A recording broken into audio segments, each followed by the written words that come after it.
Assalamualaikum dear students, welcome to Stars Academy LMS, head office Johar town. Chemical energetics की discussion चल रही है। पहला क्वेश्चन हमें ये पूछा गया है कि थर्मोकेमिस्ट्री डील्स विद, थर्मोकेमिस्ट्री जी हीट ऑफ रिएक्शन जो है उस पर बात कर रही है। हीट ऑफ रिएक्शन के अलावा थर्मोकेमिस्ट्री एज सच पाथवे पर बात नहीं करती। कुछ लोगों का ऐसा ख्याल होगा कि चार्ली ऑप्शन पर भी थर्मोकेमिस्ट्री बात करती है, लेकिन हमने ये देखा हेस्ला के अकॉर्डिंग कि if a reaction can take place via several different routes the overall energy change will be the same. तो पाथवे चेंज भी हो जाए तो भी हीट ऑफ रिएक्शन जो है ऐसा चेंज नहीं होती, इसलिए यहाँ पर अल्फा ऑप्शन ठीक था। सेकंड क्वेश्चन देखिए, examples of exothermic reaction are. Exothermic reaction में कंबसन तो एक एक्सोथर्मिक रिएक्शन है, लेकिन सब्लिमेशन में हीट एब्जॉर्ब होती है, वो एंडोथर्मिक है। रेस्पिरेशन एक एक्सोथर्मिक प्रोसेस है। और कंडेंसेशन के अंदर क्या होता है कि जो वेपर्स हैं वो जाते हैं लिक्विड स्टेट में, हाई एनर्जी से लो एनर्जी पर जा रहे हैं, तो वो भी एक्सोथर्मिक हो जाएगा। तो इस हिसाब से बीटा ऑप्शन में रेस्पिरेशन और condensation both are exothermic processes. Third question देखिए, the force displacement work in chemistry is replaced by. सभी जानते हैं कि प्रेशर वॉल्यूम वर्क यहाँ पर आ जाता है, तो इस हिसाब से ये बीटा ऑप्शन बन जाएगा। फोर्थ क्वेश्चन देखिए, a state function which describes together internal energy and work, तो वो हो जाता है H is equal to E plus PV, यानी कि एंथैल्पी की बात हो रही है और वो है अल्फा ऑप्शन में। फिफ्थ क्वेश्चन आ गया जी, एंथैल्पी ऑफ एटोमाइजेशन। एटोमाइजेशन में एक मॉलिक्यूल को तोड़कर एटम बनाया जा रहा है, बॉन्ड हमेशा ब्रेक किए जा रहे हैं, तो बॉन्ड ब्रेक होने का प्रोसेस एंडोथर्मिक होता है। एंडोथर्मिक का मतलब है कि साइन होगा positive, alpha option.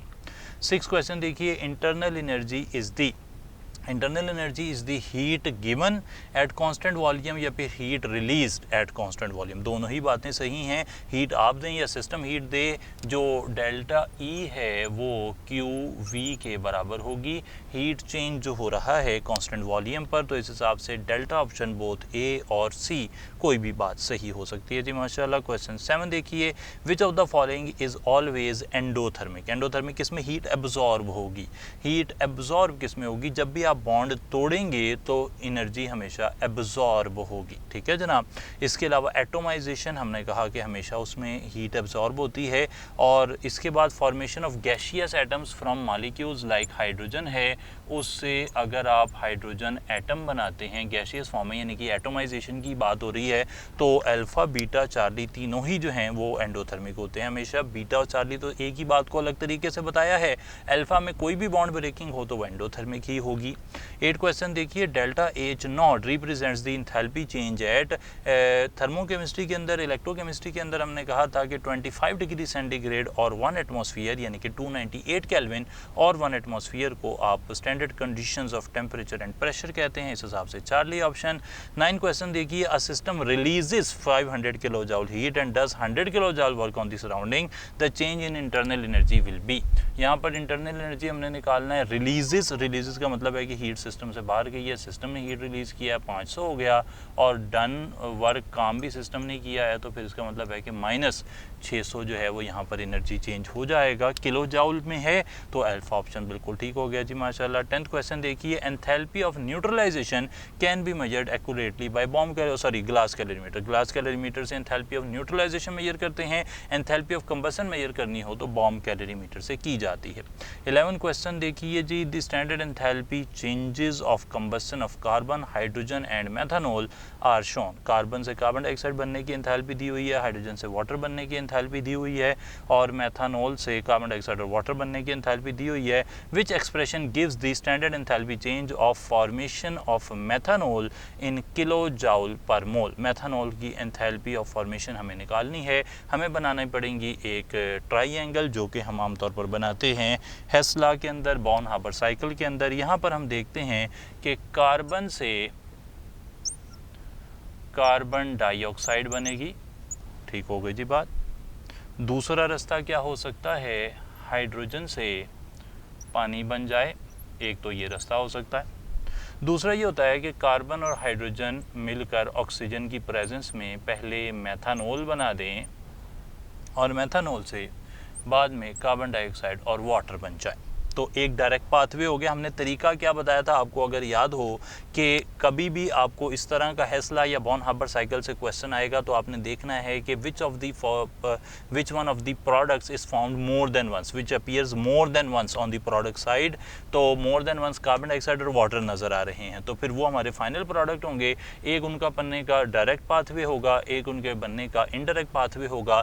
Direct pathway मैंने ये लिख दिया, इनडायरेक्ट पाथवे मैंने ये लिख दिया। अब कार्बन से कार्बन डाइऑक्साइड बनने की जो एंथैल्पी चेंज है वो मुझे गिवन है, जी हाँ गिवन है, वो गिवन है वैल्यू कार्बन से कार्बन डाइऑक्साइड की -394। अब हाइड्रोजन से वाटर बनने की एंथैल्पी गिवन है, जी हाँ गिवन है -286।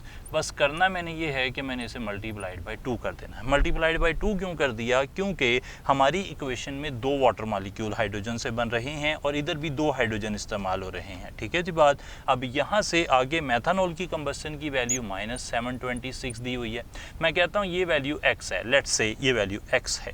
तो डायरेक्ट पाथवे की enthalpy is equal to indirect pathway की एंथैल्पी। डायरेक्ट पाथवे की एंथैल्पी क्या है, -394 और ये प्लस आ जाएगा -286 मल्टीप्लाइड बाई 2, ऐसे हो जाएगा। ये इनडायरेक्ट एंथैल्पी के बराबर है x -726। अब आ जाते हैं -726 है, इधर आगे प्लस हो जाएगा -394, आगे आ गया plus -286 into 2 plus 726 is equal to x। क्या कोई ऑप्शन है ऐसा? ये ऑप्शन हमें नज़र आ रहा है कहाँ पर, चार्ली में नज़र आ रहा है। चार्ली में यही है, बिल्कुल यही है जनाब, -394 और प्लस -286 इंटू 2 और 2 माइनस, वो माइनस इधर आगे माइनस माइनस प्लस हो जाएगा। सही है जनाब। तो चार्ली ऑप्शन माइनस माइनस भी करेंगे तो प्लस ही बनता है, कोई मसला नहीं है, बात वही रहती है। चार्ली ऑप्शन बिल्कुल ठीक हो गया। 12 क्वेश्चन देखिए, the equation for a chemical reaction is shown, all substances are in their standard states। xenon hexafluoride 3 पानी से मिला, xenon ट्राईऑक्साइड बनी और 6 हाइड्रोजन फ्लोराइड बन गए।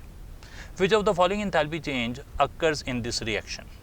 The enthalpy change when a total of 1 mole of products is formed। नहीं जी, यहाँ पे 1 मोल प्रोडक्ट नहीं बन रहा तो अल्फा ठीक नहीं है।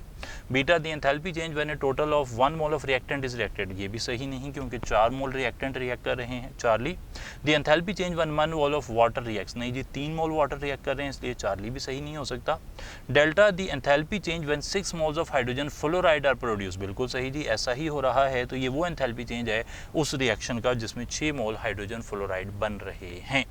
13 क्वेश्चन देखिए, The enthalpy change of reaction 1 is -114 kilojoule per mole. 2 sodium hydroxide हैं, सल्फ्यूरिक एसिड से मिल रहे हैं। न्यूट्रलाइजेशन रिएक्शन है। न्यूट्रलाइजेशन रिएक्शन में बेसिकली 2 हाइड्रोक्साइड 2 H पॉजिटिव से मिलकर 2 वाटर बना रहे हैं और एंथैल्पी चेंज है यहाँ 114 किलोजूल पर मोल। अच्छा जी, by using this information what is the most likely value for the enthalpy change of reaction 2। Barium hydroxide HCl से मिल रहा है। बेरियम हाइड्रोक्साइड के अंदर भी 2 हाइड्रोक्साइड हैं, HCl के पास 2 पॉजिटिव हैं, H पॉजिटिव, 2 ही वाटर बनेंगे तो फिर एंथैल्पी चेंज भी सेम हो जाएगा। और प्रोडक्ट के साइड पे लिखना है तो आप इसे ऐसे ना भी लिखें तो ऐसे भी लिख सकते हैं, delta H is equal to -114। Product है, एक्सोथर्मिक रिएक्शन है, चार्ली ऑप्शन सेम वैल्यू आएगी क्योंकि बेसिक रिएक्शन तो सेम ही हो रहा है। 1 mole of hydrogen ions 1 mole hydroxide ions से मिलते हैं तो -57.4 वैल्यू होती है। 14 क्वेश्चन देखिए, in calculating the enthalpy change delta H of an experiment. जी,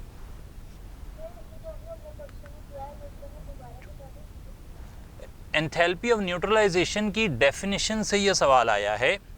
एंथैल्पी ऑफ न्यूट्रलाइजेशन की डेफिनेशन ये है, amount of heat evolved when 1 mole of hydrogen ions from an acid combine with 1 mole of hydroxide ions from a base to form 1 mole of water। और इस case में ये value होती है -57.4।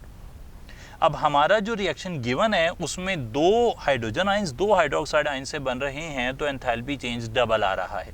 ये हमें गिवन है, और जो रिएक्शन पूछा गया है उसके अंदर भी बेरियम हाइड्रोक्साइड के पास 2 ही हाइड्रोक्साइड हैं और HCl के पास दोनों ही H पॉजिटिव हैं, तो वो रिएक्शन सेम है एसिड बेस रिएक्शन 2 मोल के साथ। 1 मोल के साथ हो तो 57.4 होता है, 2 मोल के साथ हो तो डबल हो जाता है। जिस तरह पहले रिएक्शन में वैल्यू 114 है, इसी तरीके से दूसरे में भी 114 होनी चाहिए, क्योंकि रिएक्शन सेम है, न्यूट्रलाइजेशन है एसिड बेस की।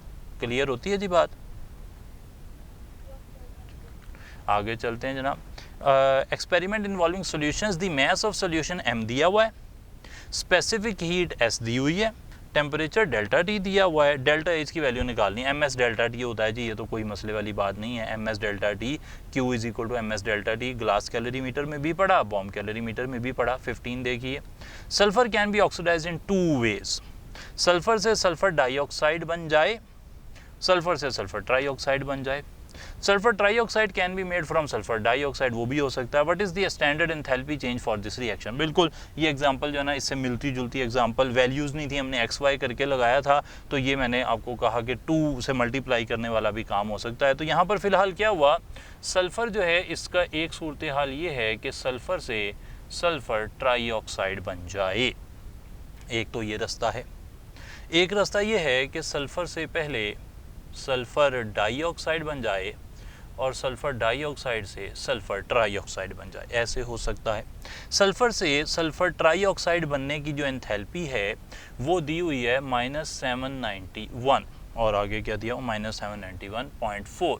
ठीक है जनाब, ये देख लीजिए, ये 2 सल्फर से 2 सल्फर ट्राइऑक्साइड बनने की एंथैल्पी है। अब सल्फर से सल्फर डाइऑक्साइड बनने की एंथैल्पी कितनी दी हुई है, -296.5, वो एक सल्फर से। अच्छा, इसको ज़रा एक लम्हे के लिए देखिए, सल्फर से सल्फर डाइऑक्साइड की वैल्यू दी है -296.5, तो जब 2 सल्फर से 2 सल्फर डाइऑक्साइड बनेंगे तो ये वैल्यू हो जाएगी मल्टीप्लाइड बाय 2। ये वैल्यू फ़िलहाल x है, मैं इसे x कह लेता हूँ। अब डायरेक्ट रिएक्शन की enthalpy -791.4 is equal to indirect reaction की एंथैल्पी यानी कि 2 × -296.5 और प्लस x आ गया। ठीक है जनाब, ये -791 है 0.4, और ये आप देख लीजिए तकरीबन 296 है, तो ये कितना बन जाएगा, 2 400 592 593 तकरीबन बन रहा है। 593 प्लस x, ये आ गया -791.4 प्लस 593, अप्रॉक्सीमेटली 200 के करीब कोई जवाब आ रहा होगा। जी हाँ, है कोई जवाब 200 के पास। डेल्टा ऑप्शन है, ये देख लीजिए डेल्टा ऑप्शन है, 198.4 बनेगा।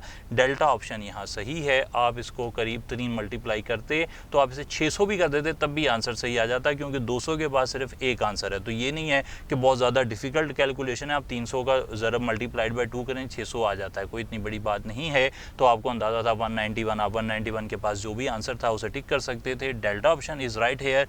क्वेश्चन 16 देखते हैं, which equation represents the standard enthalpy change of formation of water. 1 mole जी आ गई है, चलें अच्छी बात है जनाब। तो हमने क्या कहा, यहाँ पर हमें पूछी हुई है standard enthalpy of formation of water. 1 mole water बनना चाहिए, स्टैंडर्ड फिजिकल स्टेट में बनना चाहिए, रिएक्टेंट भी स्टैंडर्ड फिजिकल स्टेट में होने चाहिए। ये रहा बीटा ऑप्शन, आप देख सकते हैं सब चीज़ें स्टैंडर्ड फिजिकल स्टेट में। 1 मोल वाटर बन रहा है। 17 क्वेश्चन देखिए, which statement about enthalpy changes is correct. Enthalpy change of atomization negative होता है, गलत बात है जी। Enthalpy change of combustion positive होता है, गलत बात है। Enthalpy change of formation positive होता है, गलत बात है। और enthalpy change of neutralization always negative, जी हाँ, ये देखिए माइनस साइन के साथ है। फॉर्मेशन प्लस भी हो सकता है, माइनस भी हो सकता है। 18 आ गया, which equation has an enthalpy change of reaction which corresponds to the standard enthalpy change of atomization. Atomization में 1 मोल गैसियस एटम्स बनने चाहिए, 1 मोल गैसियस एटम्स बनने चाहिए from element in its standard physical state. Half chlorine gas होती है, उससे chlorine के 1 मोल gaseous atom बन गए, तो अल्फा ऑप्शन इज राइट। 19 आ गया, विच quantity gives the best indication of the relative strength of hydrogen bonds between the molecules in liquid hydrogen halides. Hydrogen bonds को जो मेजर करेंगे वो होंगे, आप उन्हें कह सकते हैं फिजिकल पैरामीटर्स होंगे। फिजिकल पैरामीटर्स यहाँ पे कौन से हैं, एंथैल्पी चेंज ऑफ वेपोराइजेशन है, bond dissociation energy hydrogen halide के बॉन्ड को डिस्क्राइब करता है, ये वाले बॉन्ड को। लेकिन अगर एक हाइड्रोजन हैलाइड की दूसरे हाइड्रोजन हैलाइड से इंटरमॉलिक्यूलर फोर्स की बात हो रही है तो वो किस तरह पता लगेगी कि उसके बॉइलिंग पॉइंट क्या है, उसकी एंथैल्पी वेपोराइजेशन क्या है, वो कितनी हीट लेके बॉयल हो जाता है, कितनी हीट लेके वेपोराइज हो जाता है, उससे पता लगता है। डेल्टा ऑप्शन 20 देखिए, which expression represents the active enthalpy of vaporization जनाब फिजिकल प्रॉपर्टी है। Intermolecular forces affect physical properties, ये हमने सॉलिड्स, लिक्विड्स और गैसेस के अंदर पढ़ा था। तो अगर आप इंटरमोलेकुलर फोर्स हाइड्रोजन बॉन्ड की स्ट्रेंथ जज करना चाहते हैं तो फिर आपको फिजिकल पैरामीटर देखने पड़ेंगे, यानी कि melting point, boiling point, heat of sublimation, heat of vaporisation वगैरह। तो इसलिए मैंने कहा हीट ऑफ वेपोराइजेशन से हाइड्रोजन बॉन्ड की स्ट्रेंथ पता लगेगी। क्लियर है जनाब?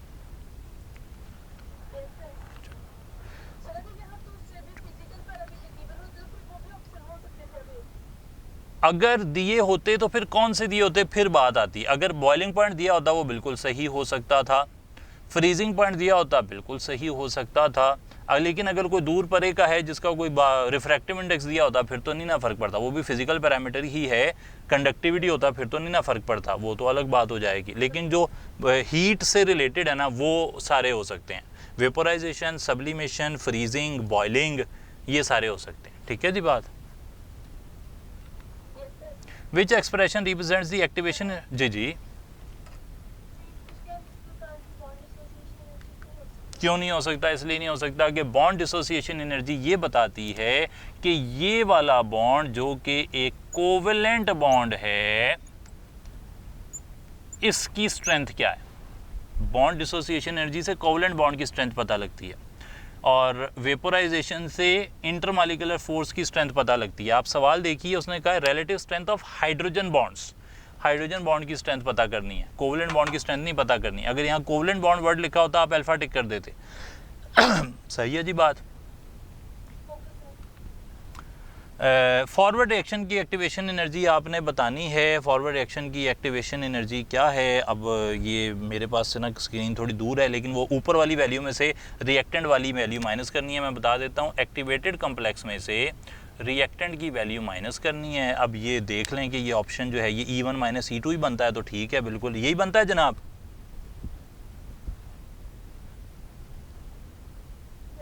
चलें, ठीक हो गया। 21, for which equation is the enthalpy change correctly described as an enthalpy change of formation? Enthalpy change of formation में 1 mole of substance from its elements in their standard physical state, ये तो beta option में बिल्कुल सही लग रहा है। Alpha के अंदर कार्बन गैस है जी, चार्ली के अंदर नाइट्रोजन N2 नहीं है और डेल्टा के अंदर 2 मोल बन रहे हैं, इस वजह से वो सही नहीं है। 22, रिएक्शन पाथवे दिया हुआ है, which enthalpy change could the diagram not apply to. बड़ा मुश्किल सवाल था जनाब, अक्सर लोगों को शायद नहीं पता लगा हो कि ये कैसे है, लेकिन basically it is an exothermic reaction. Reactant ऊपर है, प्रोडक्ट नीचे है। अगर एक्सोथर्मिक रिएक्शन है तो ये एंथैल्पी ऑफ एटोमाइजेशन नहीं हो सकता। कंबस्शन एक्सोथर्मिक हो सकती है, न्यूट्रलाइजेशन एक्सोथर्मिक होती है, फॉर्मेशन एक्सोथर्मिक हो सकती है, एक्सो भी हो सकती है, एंडो भी हो सकती है, लेकिन एटोमाइजेशन इज़ नेवर एक्सोथर्मिक। इसलिए ये ग्राफ कभी भी एटोमाइजेशन का नहीं हो सकता। एटोमाइजेशन का होता तो रिएक्टेंट नीचे होते, प्रोडक्ट ऊपर होते, तभी एंडोथर्मिक प्रोसेस होना था। ये था जी यहाँ पर कॉन्सेप्ट। 23 देखिए, which factor can affect the value of activation energy of A reaction. Activation energy किस बात पे डिपेंड करती है? कैटालिस्ट पे डिपेंड करती है जी। कैटालिस्ट होगा एक्टिवेशन एनर्जी कम हो जाएगी, बाकी एक्टिवेशन एनर्जी को किसी चीज़ से फ़र्क नहीं पड़ रहा, इसलिए डेल्टा ऑप्शन। 24, इक्वेशन दी हुई है रिएक्शन के लिए, which pair of descriptions is fully correct of this reaction. ये एंथैल्पी ऑफ फॉर्मेशन है जी हाँ, फॉर्मेशन तो है, लेकिन क्या ये कंबस्शन भी है? कंबस्शन भी ऐसे ही होती है कि आप किसी सब्सटेंस को ऑक्सीजन की प्रेजेंस में जलाएं, लेकिन प्रॉब्लम क्या आएगी कंबस्शन होने के लिए कि हाइड्रोजन जो है वो ऑक्सीजन से मिलकर हाइड्रोजन परऑक्साइड भी बना सकता है, यानी कि ऑक्सीजन यहाँ पे एक्सेस में नहीं है, यहाँ पर तो लिमिटेड ऑक्सीजन है। अगर एक्सेस ऑक्सीजन होती तो हाइड्रोजन परऑक्साइड बन जाता। तो अब ये फ़िलहाल एक तो एंथैल्पी ऑफ फॉर्मेशन तो है, क्योंकि 1 mole of water in its standard physical state बन रहा है, और ये डेल्टा H -285 है, मेमोरी बेस्ड बात बता रहा हूँ, तो ये नेगेटिव होगी। तो इस हिसाब से ये बीटा ऑप्शन है, याद रख लीजिए, ये बीटा ऑप्शन है, फॉर्मेशन है ये, और ये सिर्फ नेगेटिव हो सकती है। क्यों मैंने कहा कि ये कंबस्टन क्यों नहीं है? क्योंकि एक्सेस ऑफ ऑक्सीजन नहीं है। अगर ऑक्सीजन एक्सेस में होती तो हाइड्रोजन परऑक्साइड भी बन सकता था। 25 देखिए, एक टेबल दिया हुआ है, प्लस का मतलब है कि ये एंडोथर्मिक है, नेगेटिव का मतलब है एक्सोथर्मिक है। अब आप बताइए एटोमाइजेशन क्या होती है? प्लस होती है, बिल्कुल ठीक हो गया, हमें पता है। फॉर्मेशन एंडो भी हो सकती है, एक्सो भी हो सकती है। सॉल्यूशन एंडो भी हो सकती है, एक्सो भी हो सकती है। Correct option beta. तो इस हिसाब से ये बात ठीक हो गई। 26 देखिए, which of the following is not a state function? State function, work state function नहीं है जी, work is not the property of system, इसलिए ये स्टेट फंक्शन नहीं है। 27 Born-Haber cycle is used to determine the lattice energy of ionic compounds. It is the application of Hasse-Lagrange simple Charlie option. 28 which of the following term is state function? Which of the following term is state function? Enthalpy state function है। अच्छा जी, delta option, आसान सी बात। 29 what is the unit of heat capacity? Heat capacity का unit हमने क्या कहा था? हमने कहा था हीट कैपेसिटी का यूनिट जाउल पर केल्विन या किलो जाउल पर केल्विन, तो ये जाउल पर केल्विन है, अल्फा ऑप्शन में टिक कर देंगे। 30 आ गया, the process of heat flow between hot kilo joule पर केल्विन, ये वही वाली बात है जी। ऐसा पास पेपर से सवाल आया हुआ है और वहाँ पे हमने कहा था कि 2 आंसर सही थे, तो हमने पास पेपर के जो सवाल डाले हैं उसमें जो कन्फ्यूजन है वो अपनी जगह ही रहेगी, हमने उसके ऑप्शन चेंज नहीं किए। बताने का मकसद ये है कि पेपर में भी गलत सवाल आ सकते हैं, कोई ऐसी परेशानी नहीं है, पेपर भी फरिश्ते नहीं बना रहे, वो भी गलती करते हैं, तो ऐसे ही गलती यहाँ पर भी हुई थी। तो फिलहाल अल्फा और चार्ली दोनों अपनी जगह सही हैं, जो हमने क्लास में बात की, और एक वो स्टूडेंट जो हैं उन्होंने भी इस पर हाईलाइट किया था। ठीक है जनाब, आपने चार्ली लगाया, अल्फा लगाया, यू आर राइट, कोई फ़र्क नहीं पड़ता उससे। अच्छा जनाब, 30 the process of heat flow between hotter and colder gases remains continued until all the molecules have equal. उनकी गैस के मालिक्यूल्स हैं तो उनकी जो ट्रांसलेशनल का, गैस के अंदर हम ट्रांसलेशनल काइनेटिक एनर्जी की बात करते हैं, अगर सॉलिड होता तो हम वाइब्रेशनल काइनेटिक एनर्जी की बात करते। तो यहाँ पर एवरेज ट्रांसलेशनल काइनेटिक एनर्जी अगर बराबर हो जाती है तो फिर फ्लो जो है ना वो रुक जाता है, फिर हॉटर कोल्डर बॉडीज़ के दरमियान फ्लो नहीं होता। 31 spontaneous endothermic processes lead to, spontaneous भी हैं, एंडोथर्मिक भी है। एंडोथर्मिक का मतलब है प्रोडक्ट ऊपर होगा, सारी बात है। एंडोथर्मिक प्रोसेस में ना जी रिएक्टेंट नीचे होते हैं और लाइक दिस, इस तरह रिएक्शन होता है और उसमें प्रोडक्ट ऊपर की तरफ बनता है। तो इसका मतलब है हाई एनर्जी प्रोडक्ट्स बनेंगे, लेस स्टेबल होंगे लेकिन उनकी एनर्जी ज़्यादा होगी। माशाल्लाह जी, Charlie option. 32 enthalpy change does not depend upon, pathway पे डिपेंड नहीं करता जी, हैज। अच्छा, spontaneous endothermic processes lead to, भाई रिएक्शन हुआ, रिएक्टेंट तो पहले अपनी जगह पे ही है, उसने कहा spontaneous exothermic processes lead to, कहाँ जाते हैं, कहाँ से शुरू होते हैं वो नहीं पूछा, रिएक्टेंट जहाँ पर भी है उससे प्रोडक्ट की बात हो रही है। ठीक है ना जी, आइडिया पता लग गया। आगे जी, enthalpy change does not depend upon, pathway पे नहीं डिपेंड करता, हेसलाग की स्टेटमेंट है, Charlie option. 33 in exothermic reactions, exothermic reaction में क्या होता है, हीट सिस्टम से बाहर जाती है। ठीक है जनाब, और हीट सिस्टम से बाहर जाती है, और ये तो बिल्कुल सही है, डेल्टा ऑप्शन। यहाँ पे बीटा भी कुछ लोग शायद कहते हो, मुझे नहीं पता, लेकिन work is done by system ये हमेशा नहीं होगा। ठीक है जनाब, वर्क कभी हो सकता है, अगर कांस्टेंट वॉल्यूम ना हो तो वर्क होता है, हर वक्त वर्क नहीं होता। तो एनर्जी मूव करती है सिस्टम से सराउंडिंग में, ये हमेशा होता है। 34 reaction of nitrogen oxygen gas to form nitric oxide includes, nitrogen oxygen मिल के NO, अच्छा नाइट्रोजन ऑक्सीजन मिलते हैं तो ये नाइट्रोजन के बॉन्ड टूटेंगे, एंडोथर्मिक ऑक्सीजन के बॉन्ड टूटेंगे, एंडोथर्मिक NO के बॉन्ड बनेंगे, एक्सोथर्मिक। यहाँ तो दोनों ही प्रोसेसेस हो रही हैं, both endothermic and exothermic processes. माशाल्लाह। 34 Charlie option. 35 heat of formation of magnesium oxide is given, ये है, दिस इक्वेशन शोज दैट। अच्छा, एक्सोथर्मिक प्रोसेस हो रहा है तो इसका मतलब है कि जो प्रोडक्ट हैं वो यूजुअली स्टेबल होने चाहिए। ठीक है ना, अगर एक्सोथर्मिक प्रोसेस से प्रोडक्ट बन रहा है तो वो स्टेबल होगा, लो एनर्जी होगा, अल्फा ऑप्शन। 36 जी,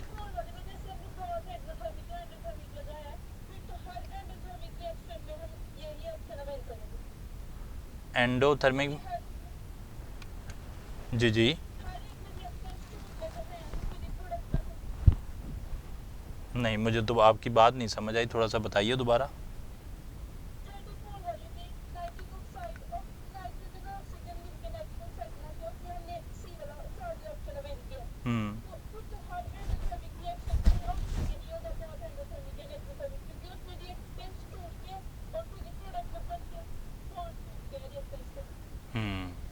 आपकी बात बिल्कुल मुझे समझ आ गई, और ये बिल्कुल सही बात है जो आपने कही। हर रिएक्शन, मोस्टली जितने रिएक्शन होते हैं उनके अंदर एंडोथर्मिक और एक्सोथर्मिक प्रोसेसेस होकर ही प्रोडक्ट बनता है। उनका मैग्नीट्यूड देखा जाता है, अगर एंडोथर्मिक का मैग्नीट्यूड ज़्यादा तो ओवरऑल प्रोसेस एंडोथर्मिक हो जाता है, एक्सोथर्मिक का मैग्नीट्यूड ज़्यादा तो ओवरऑल प्रोसेस एक्सोथर्मिक हो जाता है। बिल्कुल आपने ठीक कहा, यहाँ पर भी ऐसे ही है, जो अब हम रिएक्शन देख रहे हैं उसमें भी ऐसे ही, हमेशा ऐसे होता है। ठीक है जी बात।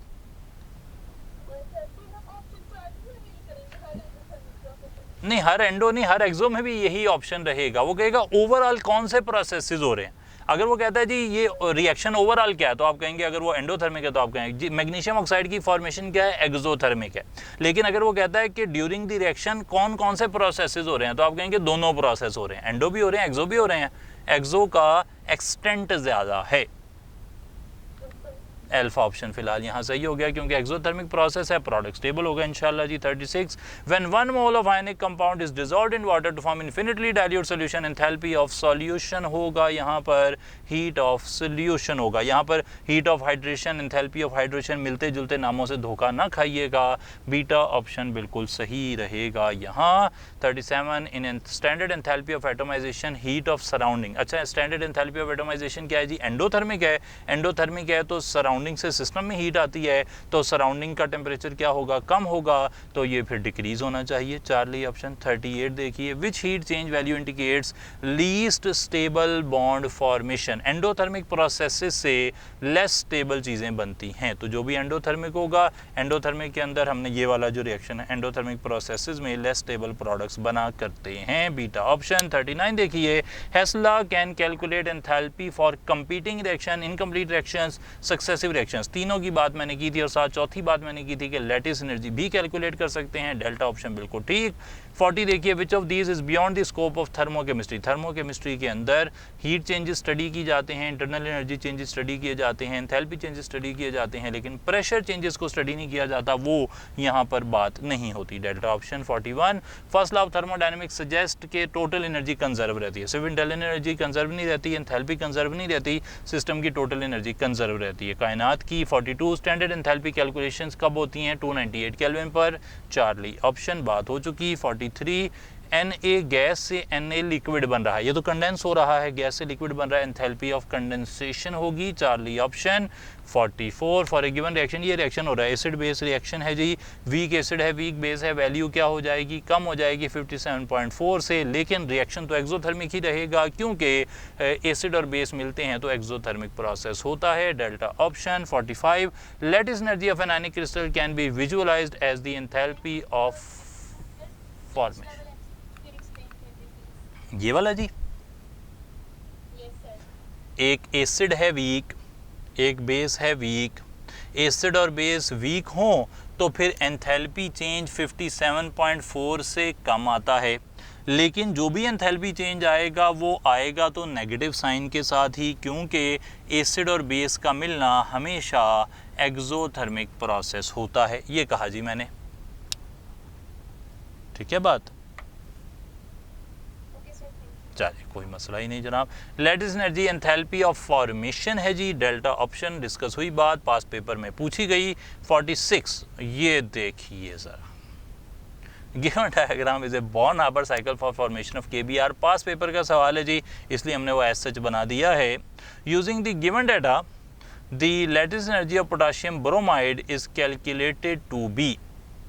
ये मैं बता देता हूँ कैसे करनी है, आप कैलकुलेट कर कर देख लीजिएगा कि यहाँ पर क्या वैल्यू आ रही है। फ़िलहाल ये बिल्कुल सोडियम क्लोराइड के तरीके से है, यानी कि आपको पोटाशियम सॉलिड जैसे आपने किया होगा, मैं वैसे बता देता हूँ, इंशाल्लाह उम्मीद है कि आपने ऐसे ही किया होगा। इससे पोटाशियम ब्रोमाइड बनने की एंथैल्पी जो है वो आपको गिवन होगी, ये डायरेक्ट पाथवे होगा। डायरेक्ट पाथवे की एंथैल्पी को मैं डेल्टा एच कह देता हूँ, उसकी वैल्यू आप बता सकते हैं। यहाँ पर क्या है, -342 लग रही है मुझे। आपने पेपर में तो हल किया होगा यार, ये तो ना करो। अच्छा, दूसरा फिर ये वो होगा, पोटाशियम सॉलिड से पोटाशियम गैसियस एटम बने होंगे, ये एंथैल्पी चेंज आपके पास गिवन है। फिर पोटाशियम गैसियस एटम से पोटाशियम आयन बने होंगे, ये वैल्यू भी आपके पास मौजूद होगी। फिर ये जो हाफ ब्रोमीन है ब्रोमीन लिक्विड होता है स्टैंडर्ड स्टेट में। इससे आपने ब्रोमीन के गैशियस एटम बनाए होंगे, ये वैल्यू भी आपके पास गिवन है। फिर ब्रोमीन के गैशियस एटम को इलेक्ट्रॉन देकर आपने इलेक्ट्रॉन अफिनिटी नोट की होगी, ये वैल्यू भी आपके पास होगी। और फिर पोटाशियम के गैशियस आयन और ब्रोमाइड के गैशियस आयन को मिलाकर पोटाशियम ब्रोमाइड बनाया होगा, ये भी आपके पास वैल्यू है। ये सारी वैल्यूज़ आप देख सकते हैं कि यहाँ पर गिवन हैं। इन सब वैल्यूज़ को आप इसके इक्वल कर देंगे, क्योंकि डायरेक्ट पाथवे की एंथैल्पी इनडायरेक्ट पाथवे की एंथैल्पी के बराबर होती है। तो डेल्टा एच जो है वो बराबर हो जाएगी इन सब वैल्यूज़ के। इसको मैं 1 कह रहा हूँ, इसे 2 कह रहा हूँ, इसे 3 कह रहा हूँ, इसे 4 कह रहा हूँ, इसे 5 कह रहा हूँ। तो ये हो जाएगी 1 + 2 + 3 + 4 + 5, इन सब के सम के बराबर हो जाएगी। जब आप सम निकालेंगे तो वो सम इन तीनों में से कोई भी वैल्यू नहीं आएगी। 672 आ रही है। अच्छा, फिर वैल्यूज़ एक बारी बतानी पड़ेंगी जी, तभी बात हो सकती है। 1 वाली वैल्यू किसी को नज़र आ रही है तो बता दीजिए काइंडली। 112 है क्या है ये वैल्यू? इसे बड़ा कर सकते हैं, बड़ा कर सकते हैं, इसे कर दें ताकि नज़र आ जाए। सवाल हल करना है, बड़ा करना है, सवाल नज़र नहीं आ रहा। सॉरी, 1 क्या है जी? 112 प्लस में है 112। सेकंड है जी +90। अच्छा ठीक है। 4 वाली -392, एक मिस है फिर यहाँ पे, -392। ये वाली वैल्यू आपको वैसे आती है -328 होती है ये वैल्यू गिवन नहीं है कहीं 328 जी, वो तो ऊपर लिखी हुई है 3 जी जी।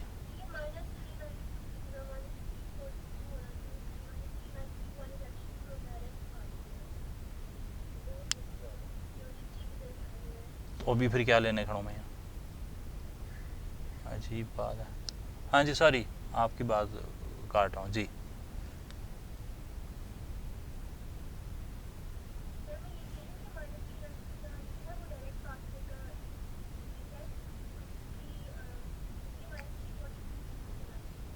बिल्कुल ठीक कहा आपने। वो जो ऊपर वैल्यू लिखी हुई है राइट साइड पर, बेसिकली वो enthalpy of atomization of bromine लिखी हुई है जो कि 342 है। और इसके आगे जो वैल्यू है ये असल में जो डायरेक्ट पाथवे यहाँ से बन रहा है पोटाशियम ब्रोमाइड का, उसकी वैल्यू है। ये सारी वैल्यूज़ हैं जनाब, और ये वाली वैल्यू फिर 392 होगी, है ना जी, ऐसा ही है।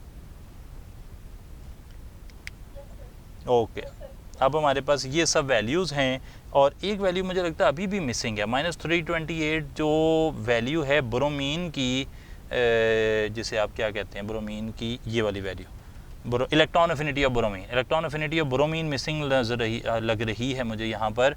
इलेक्ट्रॉन अफिनिटी ऑफ ब्रोमीन 340 नहीं, वही कैलकुलेट लैटिस एनर्जी कैलकुलेट करनी है जनाब हमने, तो वो कैलकुलेट करनी है। फाइनल जो वैल्यू है ये लें जनाब, ये आ गया। ये सारी वैल्यूज़ हो गई। समरी बता देता हूँ एक बारी दोबारा से, हम थोड़ा सा टू फार चले गए डिस्कशन में। हमने कहा कि एक डायरेक्ट पाथवे की एंथैल्पी है, वो यहाँ पे जो लिखी हुई है वो फ़िलहाल थोड़ा सा स्क्रीन दूर होने की वजह से मुझे नहीं पता, लेकिन वो जो भी लिखी है वो इस साइड पे लिखेंगे।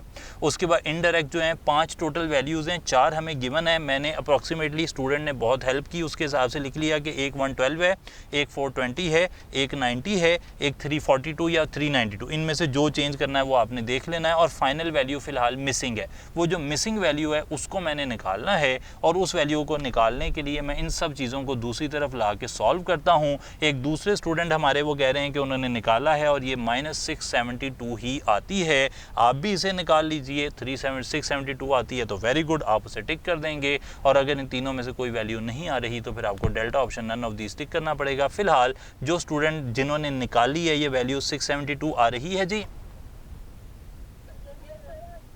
चलें, तो ये चलें माशाल्लाह, अच्छी बात है। तो फ़िलहाल ये आंसर आपका 672 माइनस में आ जाएगा।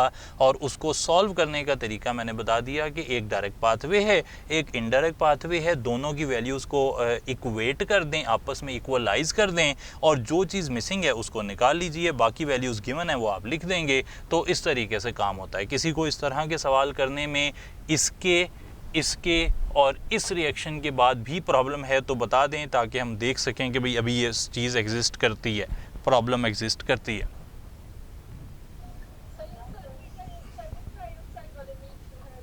इसमें जी बड़ा आसान तो नहीं था, मतलब मुश्किल ही सवाल था, सारी बात है, आसान तो नहीं है ये, क्योंकि हमने एक डिफरेंट एंगल पे बात की है। तो मैं इसको साथ ही डिस्कस कर देता हूँ ताकि ये हमारा प्रॉब्लम फ़ौरन से हल हो जाए। ये कहीं यहाँ पर रिएक्शन था, ये थोड़ा पीछे करके ये रहा जी। यहाँ पर देखिए हमें जो वैल्यूज़ दी हुई हैं, सल्फ़र से सल्फ़र डाइऑक्साइड की फॉर्मेशन दी हुई है 296.5, फिर 2 सल्फ़र से 2 सल्फ़र ट्राइऑक्साइड की वैल्यू दी हुई है 791। अब 2 सल्फ़र से 2 सल्फ़र ट्राइऑक्साइड की वैल्यू गिवन है, 2 सल्फ़र डाइऑक्साइड से 2 सल्फ़र ट्राइऑक्साइड की वैल्यू पूछी है। तो फिर एक ही ऑप्शन है कि आप 2 सल्फ़र से 2 सल्फ़र डाइऑक्साइड बनाएं, ताकि ये भी 2 की जो वैल्यू गिवन है वो भी जस्टिफाई हो जाए, और ये भी 2 वाली है ये भी जस्टिफाई हो जाए, और ये तो पहले से ही जस्टिफाइड है, इसलिए यहाँ पे डबल वैल्यू लिखी है, 2 से मल्टीप्लाई किया। ठीक है जी बात। ये देखें जनाब, कर लेते हैं वो भी। अभी फ़िलहाल ये क्लियर हो गया जी 15। चलें, हाँ जी 16 कर लेते हैं जनाब, कौन सा मज़ा। ये लें जी।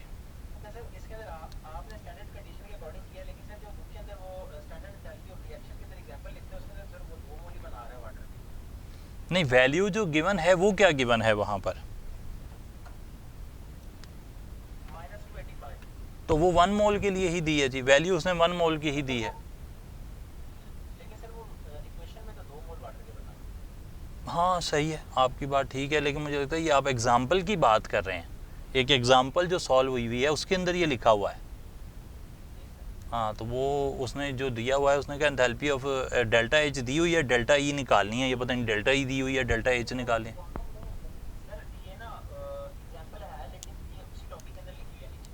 लेकिन जी जो स्टैंडर्ड एंथैल्पी ऑफ फॉर्मेशन है वो 1 मोल सब्सटेंस के लिए ही नोट की जाती है।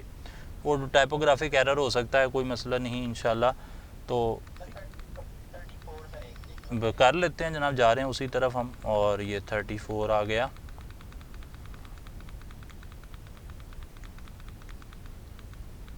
ये रहा जी। सर यहाँ पे आपने कहा है कि बोथ एंडोथर्मिक एंड एक्सोथर्मिक दोनों प्रोसेस जी। सर जहाँ पे बुक में सर स्पॉन्टेनियस और नॉन स्पॉन्टेनियस का जहाँ पे पैराग्राफ लिखा हुआ है उसके अंदर वो नाइट्रिक ऑक्साइड की फॉर्मेशन की इक्वेशन लिखता है, वो कहता है कि इसको फॉर्म होने के लिए ना लाइटनिंग की जरूरत होती है, यानी कि एनर्जी की जरूरत होती है। तो वहाँ पे तो लिखता है कि ये प्योरली एंडोथर्मिक प्रोसेस है। नहीं यार, देखिए ना, आप दो चीज़ों को ना मिक्स किया करें आप, ये सही नहीं बात। वो उसने कहा कि जी मैं ये कह रहा हूँ कि ये वैल्यू है 180.5। ठीक है जनाब।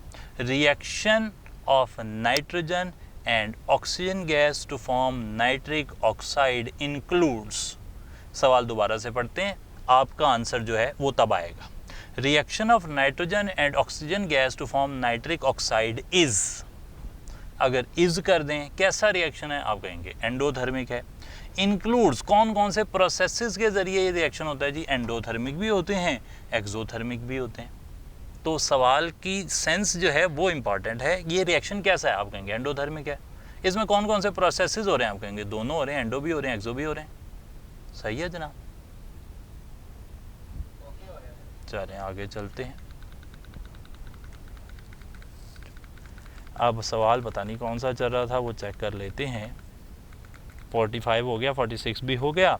विच of the following is a state function, यहाँ पर तो इंटरनल एनर्जी लग रहा है जी, और तो कोई नहीं है। Charlie option 48, the thermal energy at a constant pressure delta H is equal to Q P, delta H is equal to Q P. आगे चल पड़ते हैं, एंथैल्पी आंसर हो गया होपफुली। आगे चलते हैं 49, वॉन Haber cycle is used to determine the lattice energy of ionic solids. Ionic solids की लैटिस एनर्जी होती है, बाकी किसी की लैटिस एनर्जी नहीं होती। चार्ली ऑप्शन 50 आ गया। Relationship between Q P and QP is greater than QV, heat given at constant pressure हमेशा ज़्यादा होगी heat given at constant volume से। क्यों? क्योंकि कांस्टेंट प्रेशर पे जो आप हीट देंगे उसने वर्क भी करना है, कांस्टेंट वॉल्यूम पे जो हीट देंगे उसने वर्क नहीं करना। कांस्टेंट वॉल्यूम पे जो हीट देते हैं वो वर्क नहीं करती, कांस्टेंट प्रेशर पे जो हीट देते हैं उसने वर्क भी करना होता है। Beta option 51, which of the following condition is constant in bomb calorimeter. जब भी सिस्टम का ढक्कन, उसका जो लिड है वो बंद होगा तो वॉल्यूम कांस्टेंट हो जाएगा, अगर उसका लिड ओपन होगा तो प्रेशर कांस्टेंट हो जाएगा।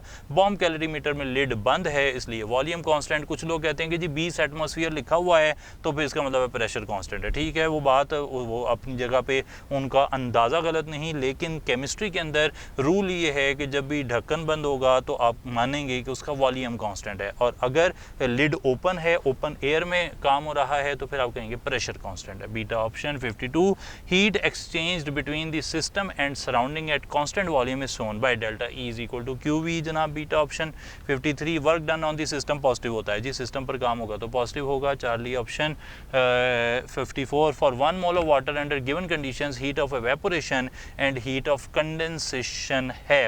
हीट ऑफ एवेपोरेशन एंडोथर्मिक है, हीट ऑफ कंडेंसेशन एक्सोथर्मिक है, यानी ये उनकी वैल्यूज़ तो सेम हैं लेकिन उनके साइन अलग अलग हैं, एक प्लस साइन के साथ है एक माइनस साइन के साथ है। Delta option 55, standard physical state of carbon solid होता है जी कार्बन, ग्रेफाइट देख लीजिए, डायमंड देख लीजिए। Charlie option 56, system and surrounding are always separated from each other by. System और सराउंडिंग के दरमियान में बाउंड्री है, वो रियल भी हो सकती है, इमेजिनरी भी हो सकती है। हमने कहा था मेरे और हवा के दरमियान में एक इमेजिनरी सेपरेशन है। Charlie option 57, enthalpy change of formation of 1 mole of liquid water from aqueous proton and hydroxyl ions comes out to be, ये रिएक्शन है जी, ये दोनों ना एक्वस होने चाहिए, ये गैशियस नहीं होंगे। सॉरी, यहाँ पे 1 मोल की बात हो रही है तो ये वाला चलेगा, और यहाँ से 1 मोल ऑफ लिक्विड वाटर बनेगा। वैल्यू कितनी दी है?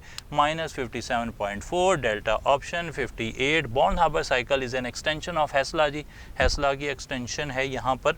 59, the value of delta V being very small the term P delta V can be neglected for. हमने पढ़ा कि delta H approximately equal to delta E होता है, सॉलिड्स के भी लिए भी लिक्विड्स के लिए भी। क्यों होता है? इसलिए कि डेल्टा वी जो है वो अप्रॉक्सीमेटली 0 है यहाँ पर, तो लिक्विड्स और सॉलिड्स के लिए। बीटा ऑप्शन 60 आ गया। Specific heat capacity is the amount of heat required to raise the temperature of 1 gram भी हो सकता है, 1 किलोग्राम भी हो सकता है, फिलहाल सिर्फ 1 ग्राम का ऑप्शन है इसलिए डेल्टा टिक कर दिया। और 60th क्वेश्चन के साथ हमारी डिस्कशन हुई मुकम्मल। सवाल पूछ लीजिए। क्वेश्चन 50 जी,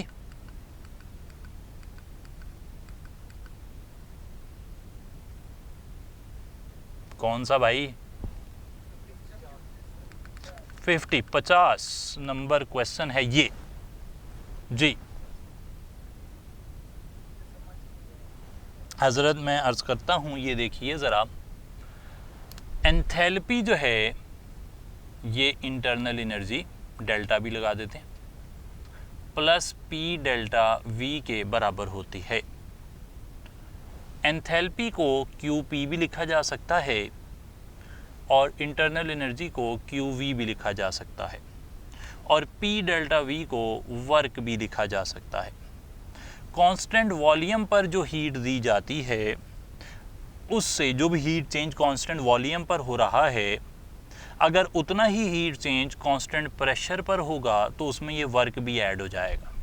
तो आप इस इक्वेशन से ये कह सकते हैं कि क्यू पी और ग्रेटर देन क्यू वी, क्योंकि क्यू पी क्यू वी जमा डब्ल्यू के बराबर होता है, तो क्यू पी हमेशा ग्रेटर आएगा क्यू वी से। आपने बल्कि ये भी पढ़ा हुआ है, वो इससे रिलेटेड नहीं है लेकिन वैसे बता रहा हूँ, C P greater than C V, और आपने C P minus C V is equal to R भी पढ़ा हुआ है। कांस्टेंट प्रेशर पर जो हीट गिवन होती है वो हमेशा कांस्टेंट वॉल्यूम पर हीट गिवन से ज़्यादा होती है, उसे आप इस तरह समझ सकते हैं। फिज़िक्स वालों के पास और भी लॉजिक्स होंगी लेकिन इस समझने के लिए फ़िलहाल ये काफ़ी रहेगी। ठीक है जनाब जी।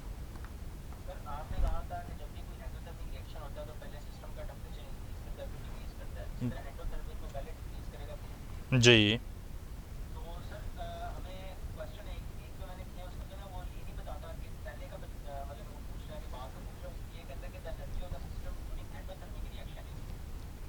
इंक्रीज़ हो जाएगी जी, इंक्रीज़ हो जाएगी। फाइनल एक ही बात करेंगे फिर आपके जो उस प्रोसेस में होता है। एंडोथर्मिक में सिस्टम की टेम्परेचर बढ़ता है, आप कहेंगे इंक्रीज़। एक्सोथर्मिक में वो जो दरमियान वाला प्रोसेस हमने कहा ना, फर्स्ट ये होता है, एंड पे ये होता है, वो फर्स्ट को भूल जाना है फिर आपने। अगर उसने सिर्फ एक ही बात पूछी है तो फर्स्ट को नहीं आपने देखना, आपने अल्टीमेटली जो भी होता है उस सिस्टम के साथ वो टिक कर देना है। ठीक है जी बात।